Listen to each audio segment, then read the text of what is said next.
Saya setuju kemarin itu nggak masuk status bencana internasional. Karena bencana sebenarnya yaitu memiliki pemimpin bodoh, kepala batu, egois, monyet bau, kadal bintit, muka gepeng, kecoa bunting, babi ngepet, kiri. Nah, itu seharusnya yang masuk status bencana internasional. Sudah parah itu, sudah membutuhkan bantuan dunia.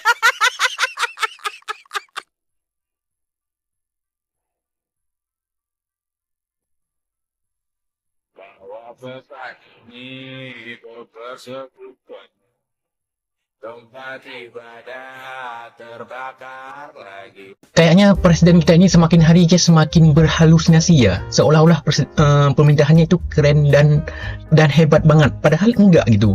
Selalu dia selalu di berpidato itu kayak benar-benar omong gitu. Akhirnya apa, netizen ini kan sangat geram dan mengkritik keras seorang Pak Prabowo ini, guys. Nah, di setiap dia mengeluarkan statement selalu mengkambing hitamkan orang lain. Bahkan dia selalu bilang antek-antek asingnya. Padahal dia sendiri yang merangkul antek-antek asing. Contohnya ya Cina kan, yang di Pulau Sulawesi, di bagian tambang itu semua kan antek-antek asing. Tapi dia beraninya bilang selalu menyalahkan antek-antek asing. Padahal dia sendiri yang merangkul antek-antek asing, kan konyol banget ya. Makanya netizen pun nggak tinggal diam, selalu mengkritik habis-habisan, guys ya. Jadi nggak usah berlama-lama, guys, langsung aja ke komentar para politisi medsos. Dan buat teman-teman jangan lupa dikasih pendapat kalian di kolom komentar. Saya pikir dulu saya memilih Bapak itu Bapak memihak kepada masyarakat. Balahoi Bapak sampai ke pinggir-pinggir laut saya tancap tuh Pak. Ternyata di saat istilahnya masyarakat mempunyai kendala, termasuk bencana besar-besaran di depan mata saya Pak, ternyata Bapak tidak memihak pada masyarakat. Mohon maaf Pak Prabowo, saya ini sebagai tim sukses Bapak dulunya, dan saya menancap daripada balahoi Bapak di pinggir-pinggir laut, termasuk di pinggir-pinggir jalan, ya Pak ya, untuk memenangkan daripada istilahnya Bapak, supaya Bapak bisa diangkat derajat Bapak sebagai presiden.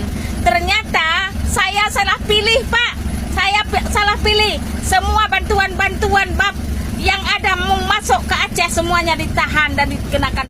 1 tahun belakangan ini, kita sering banget mendengar dari Presiden Prabowo kalimat yang bunyinya nasionalis, tegas, seolah penuh kewaspadaan. Tapi kalau dipikir-pikir, kok aneh ya? Ada pihak asing, antek-antek asing, kekuatan asing yang ingin mengadu domba bangsa. Pertanyaannya sekarang adalah, siapa pihak asing itu? Apakah pihak asing itu adalah Hydra atau Akatsuki atau jangan-jangan Luther Corp? Karena setiap kali disebut oleh Presiden Prabowo, pihak asing ini nggak pernah jelas namanya siapa, dari mana, metodenya seperti apa. Tapi terus diulang-ulang narasinya. Kalau memang ada intervensi pihak asing yang serius, seharusnya nih negara buka penyelidikan, cari tahu, diungkap ke publik. Tapi kan yang kita lihat justru pidato dulu, framing dulu. Buktinya mana? Ya nggak tahu. Kenapa semua ini dilakukan? Karena pada dasarnya fungsi utama narasi pihak asing bukan untuk melindungi negara, tapi untuk mengalihkan fokus publik dari kebijakan pemerintah yang bermasalah, cara komunikasinya yang ngawur, respon pemerintah yang lamban, menjadi rasa curiga, rasa takut, dan debat yang muter-muter nggak ada habisnya. Jadi pihak asing yang abstrak ini, yang nggak jelas wujudnya apa atau siapa, adalah cara pemerintah untuk mengaburkan realita yang ada untuk menghadapi kritik publik dengan tujuan mendistract masalah atau kenyataan di lapangan yang sedang terjadi.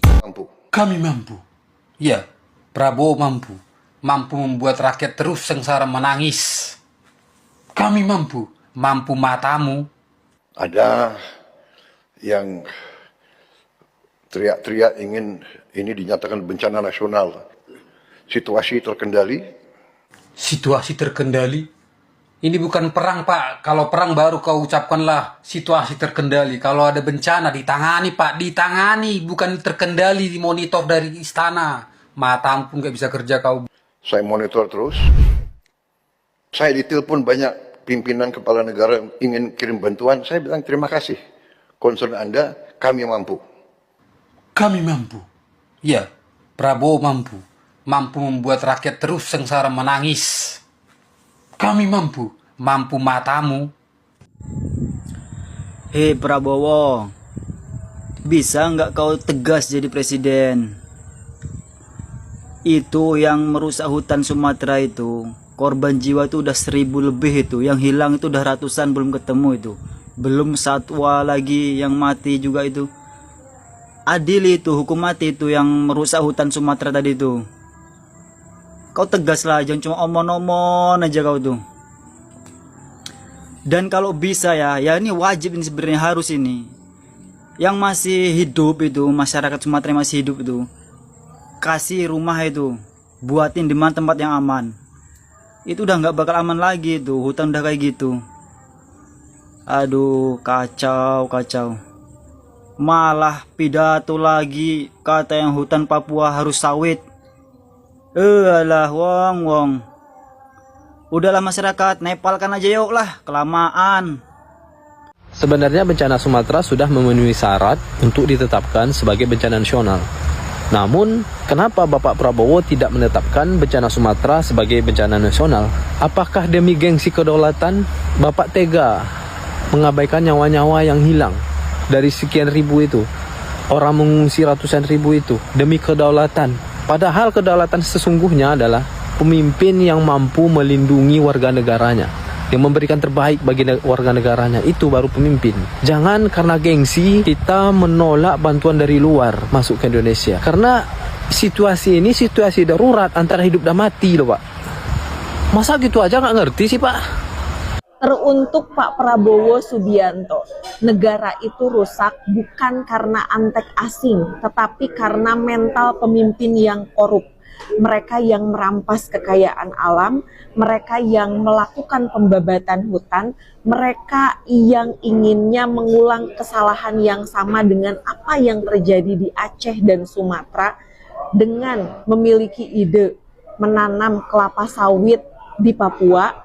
Mereka yang mengaku dirinya demokrasi, tetapi padahal perilakunya anti demokrasi. Mereka yang mengatasnamakan kepentingan rakyat padahal untuk kepentingan pribadi dan yang haus akan kekuasaan. Maka yang terjadi adalah tata kelola pemerintahan yang buruk dan sengaja memiskinkan rakyat. Kita memang harus memutus mata rantai pemimpin yang serakah, pemimpin yang korup, dan mengedepankan arogansi kuasa. Karena kita rindu pemimpin yang mengedepankan etika, moralitas, dan keadaban, negarawan, menunjukkan keteladanan, dan kita juga sangat rindu pemimpin profetik yang tidak hanya sekedar omon-omon saja, tetapi bisa mengimplementasikan dengan sesuai apa yang dia ucapkan dengan perilakunya. Itu bisa seia sekata. Jangan segala sesuatu bantuan dari pemerintah itu diatasnamakan oleh presiden. Jadi nggak salah kalau Ferry Irwandi dapat momen. Bantuan rakyat Indonesia. Jadi keren dia, padahal bantuan cuma 10 miliar, bos.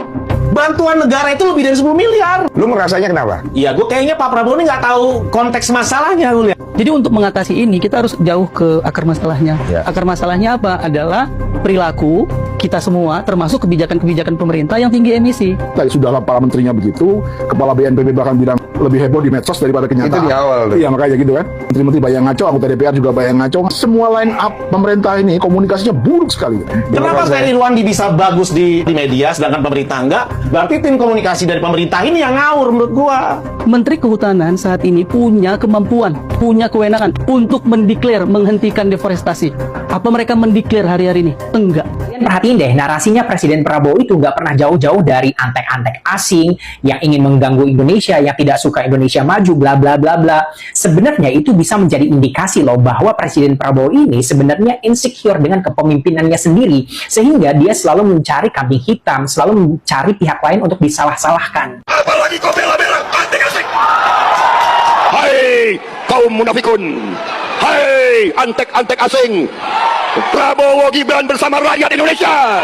Bahkan soal penanganan bencana di Sumatera sekalipun dia masih mencari kambing hitam dan menyalahkan antek-antek asing. Presiden Prabowo bahkan menuding pihak-pihak yang mengkritik soal penanganan bencana yang dilakukan oleh pemerintah Indonesia di Sumatera sebagai upaya pihak-pihak asing dan kekuatan-kekuatan luar yang tidak ingin melihat Indonesia kuat, yang tidak suka melihat Indonesia mantap katanya.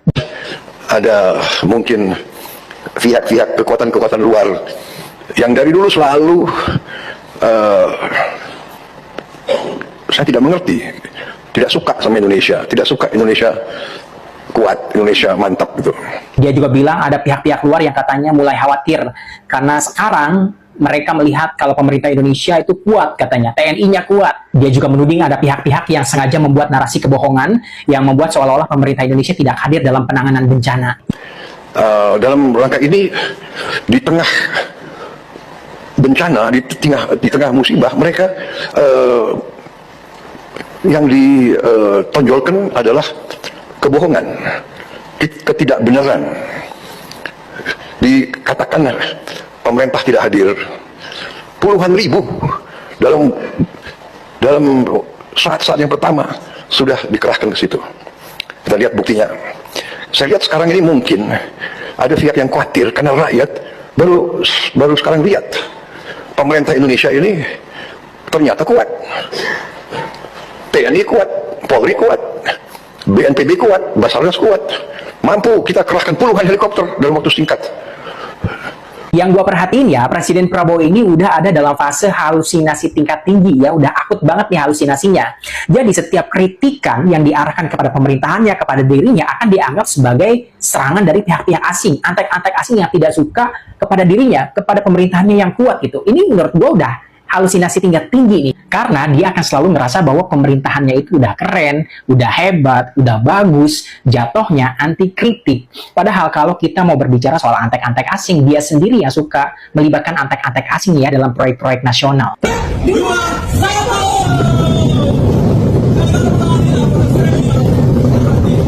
Terus kalau dia juga berbicara soal narasi kebohongan, lah lihat sendirilah kelakuan para pejabat-pejabatnya. Gimana? Dia aja dikasih laporan palsu sama pejabat-pejabatnya, dia oke-oke aja kan.